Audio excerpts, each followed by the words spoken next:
Привет, меня зовут Дима Семенищев, я джазовый контрабасист и аранжировщик, и сегодня я открываю курс видеоуроков по аранжировке. Помните тот момент, когда вы впервые услышали джаз, он вас увлек, вы услышали в этой музыке свободу и поняли, что не можете без нее жить. В этот же день вы откроете интернет, будете искать любой нотный материал, и на вас свалится огромное количество нот, реалбуков, сборников джазовых стандартов. В каждом из них джазовые стандарты записаны однострочно в виде мелодии и гармонии сверху. Гармония записана буквенным обозначением. Что с этим делать, обсудим дальше. Разберем аккорд на две части. Первое, что вы видите, это букву. Буква обозначает бас, от которого строится аккорд. Буква латинского алфавита, соответственно, мы приравниваем буквы нотам А, Б, С, Д, Е, Ф, Г, соответственно, нотам ля, си, до, ре, ми, фа, соль. Здесь передаем привет всем академистам, для которых буква Б обозначает си бемоль. Пускай в вашей жизни это так, но все-таки для музыканта джазового, который должен быстро реагировать на цифровку, весь латинский алфавит превращается просто в белую клавиатуру на фортепиано. Если мы хотим построить аккорд, например, от ноты до диез или от ноты ре бемоль и от ноты ми бемоль, после обозначения буквы мы ставим соответствующий знак диез или бемоль. Опять же, большой привет академистам, согласитесь, это намного проще, чем цис, цес, ес и все такое прочее. Вторая часть аккорда – это его функционал. И давайте сегодня мы разберем 3 самых важных аккорда в музыке. Сделаем небольшое отступление и поговорим о важнейшей вещи в жизни любого аранжировщика. Это квартоквинтовый круг. И первое упражнение, которое нас ждет, это играть левой рукой основные ноты квартоквинтового круга против часовой стрелки, то есть в сторону увеличения бемолей. Итак, до, фа, си бемоль, ми бемоль, ля бемоль, ре бемоль, соль бемоль или фа диез, си, ми, ля, ре, соль, до. Следующий вариант мы делаем то же самое, но проходим все ноты, называя их латинским алфавитом. С, F, B flat, E flat, A flat, D flat, G flat, O, F sharp, B, E, A, D, G, C. Таким образом мы формируем новые полезные нейронные связи в нашей голове. Дальше мы проходим квартоквинтовый круг точно так же и называем для себя, сколько знаков при ключе в данной тональности. Итак, 0 знаков, 1 бемоль, 2 бемоля, 3 бемоля, 4 бемоля, 5 бемолей, 6 бемолей или 6 диезов, 5 диезов, 4 диеза, 3 диеза, 2 диеза, 1 диез, 0 знаков. Это нам поможет выучить и быть абсолютно уверенным в количестве знаков при ключе. А теперь маленький лайфхак для тех, кто не может запомнить, сколько знаков в тональностях, например, соль бемоль мажор. Педагог по сольфеджио спрашивает, сколько знаков в соль бемоль мажоре, и вам страшно листать по квартоквинтовому кругу до соль бемоль мажора. Все немножечко проще. Вы же помните, сколько знаков в соль мажоре? В соль мажоре 1 диез. И если мы все ноты соль мажора понизим на полтона, то у нас диез превратится в бикард, а остальные 6 знаков станут бемолями. Правильный ответ 6. На самом деле квартоквинтовый круг – это простая математическая формула. По сути, это таблица умножения для музыкантов, но мы без нее жить не должны, и она всегда должна быть рядом с нами, для чего узнаем чуть позже.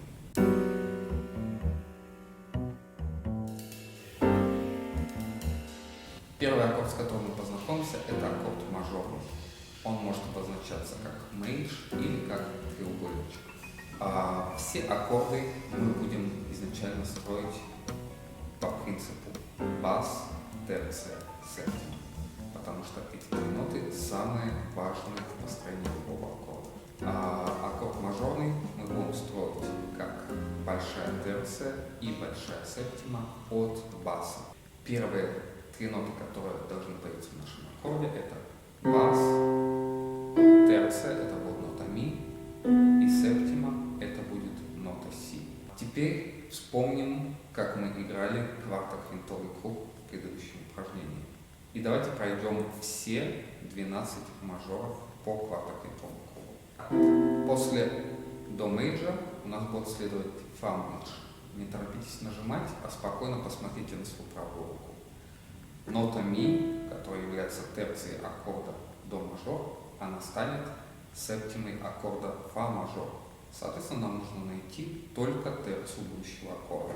Итак, до мажор, фа мажор. У нас меняется всего две ноты. Нота в басу и септима предыдущего аккорда движется вниз. Дальше то же самое. Нота ля — это будет септима аккорда си бемоль мажор.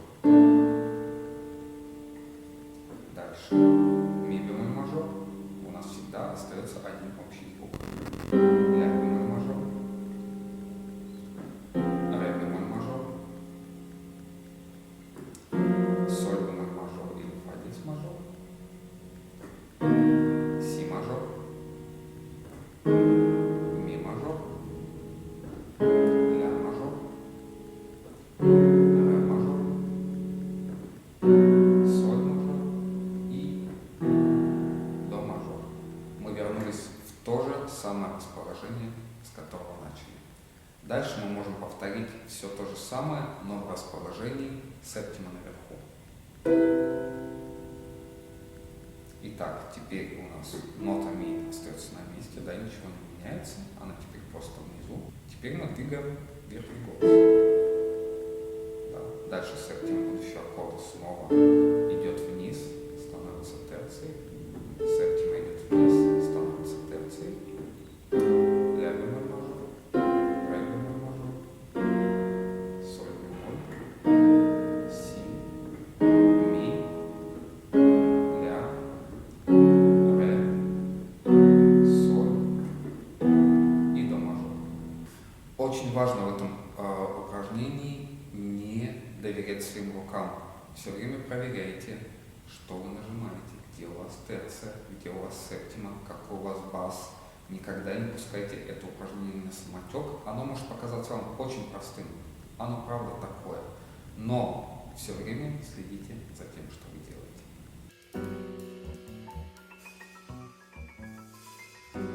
Следующий аккорд — это аккорд минорный.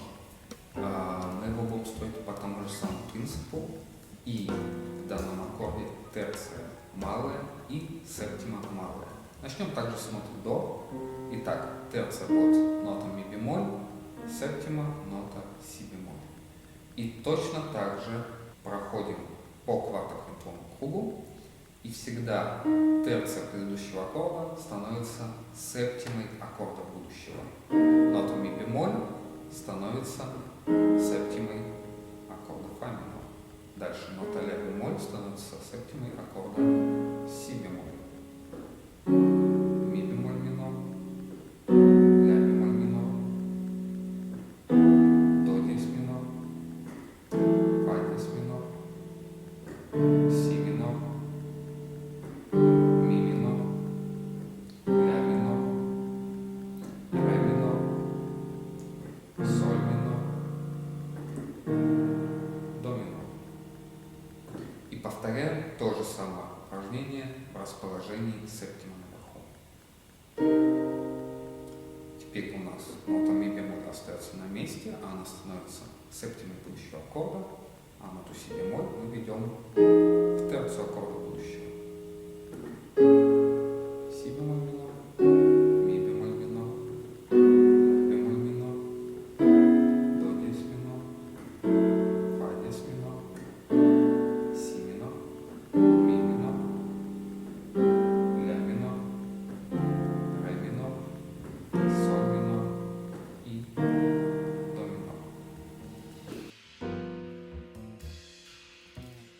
Третий аккорд – это самый важный аккорд, и ему мы посвятим отдельное занятие, но сегодня поговорим о его основе. Это аккорд доминантный. Вы можете увидеть обозначение как цифра 7, цифра 9 или цифра 13. Не будет написано ни мажор, ни минор. Может быть написано просто C7 или G13 или F9.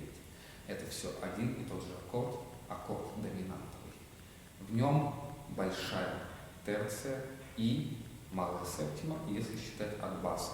Построим от ноты до. Терция будет нота ми, септима будет нота си бемоль.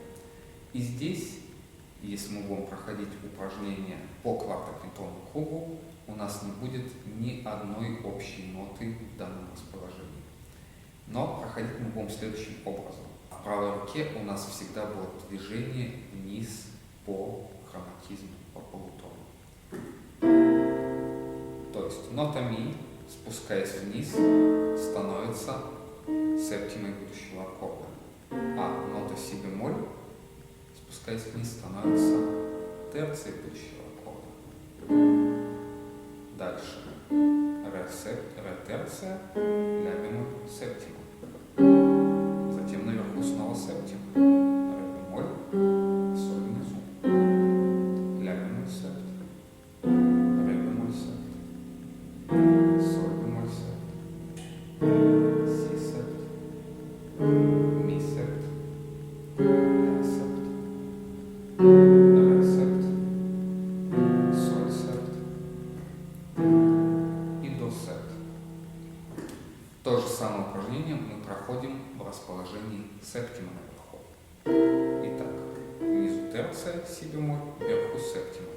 И теперь у нас также будет чередоваться наверху то терция, то септима. Фа септ, наверху терция, си бемоль, наверху септима, ми бемоль, наверху терция, ля бемоль, наверху септима, ре бемоль, наверху терция, соль бемоль, наверху септима, си наверху терция, ми септ, ля септ, ре септ, соль септ и закончили в расположении до наверху септима, в том же, в котором и начинали. У многих из вас появится вопрос, а почему мы не строим аккорд просто по терциям и выкидываем квинту? В джазовой музыке квинта не столь важна, и она очень часто заменяется другими, более интересными ступенями. И поверьте мне, она не дает аккорду краски. Что это значит? Смотрите, 3 нот нам достаточно понять. Аккорд мажорный, минорный или он доминантовый. Для этого нам достаточно всего 3 нот. Теперь сыграем то же самое с квинтой. Мажор, минор, доминант. Она не влияет на звучание практически никак. Она чуть добавляет плотности в середине. И заметьте, у всех этих 3 аккордов квинта была одна и та же, в данном случае нота соль. А на звучание и на характер аккорда влияют только 3 ноты. Бас, терция и септима. Итак, сегодня мы узнали, что такое буквенное обозначение аккордов, познакомились с 3 основными аккордами – мажор, минор и доминанта, и чуть поглубже узнали, как жить с квартоквинтовым кругом. И если после просмотра этого видео вы решите посмотреть какой-нибудь сериальчик или другое видео на YouTube, я посоветую вам все-таки уделить 10 минут в день тем упражнениям, которые я дал. Это очень сильно поможет вам в будущем, поверьте мне. До встречи через неделю.